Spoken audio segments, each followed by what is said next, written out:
কখনো এইভাবে বানাতে পারেন গার্লিক চিকেন কড়াই, বীভৎস টেস্ট। একবার এইভাবে বাড়িতে বানান। যে কোনো চিকেনের রেসিপি থেকে এইটাই কিন্তু লাগবে বেস্ট। প্রথমেই 8-9 কোয়া রসুন, হাফ ইঞ্চি আদা বেটে নেব। কড়াইতে তেল গরম হয়ে গেলে দিয়ে দিন গোটা জিরে 1 চামচ, দারচিনি, শুকনো লঙ্কা, এলাচ আর তেজপাতা। হালকা ভেজে পেঁয়াজটা দিয়ে দিন।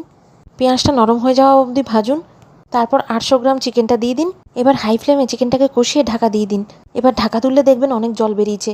এক এক করে বাড়িতে যত গুঁড়ো মশলা আছে সব অ্যাড করুন। হলুদ গুঁড়ো, জিরের গুঁড়ো, ধনের গুঁড়ো আর কাশ্মীরি লঙ্কা অ্যাড করলাম, একটা কুচিয়ে রাখা টমেটো। এবার ভালো করে কষিয়ে নিন। 10 মিনিট হাই ফ্লেমে কষিয়ে নিয়ে ঢাকা দিয়ে দিয়ে রান্না করুন। আর এদিকে একটা পেস্ট তৈরি করে নিন। এবার 2 চামচ দই দিয়ে ওর মধ্যে কাশ্মীরি লঙ্কা দিয়ে জল দিয়ে গুলে দই গোলা জলটা দিয়ে দিন। এবার 15 মিনিট কষিয়ে নিন আর ঢাকা দিয়ে দিয়ে রান্না করুন। দেখবেন চিকেনটা 80% নরম হয়ে গেছে। চিকেন থেকেই এত জল বেরোবে যে সেই জলেই সিদ্ধ হবে চিকেনটা। ভালো করে সিদ্ধ হয়ে গেলে নামানোর আগে দিতে হবে গরম মশলা আর ঘি। এরপর অন্যরকম চিকেন কারি খেলে মনে হবে ইস ছাতার মাথা কি বানিয়েছে।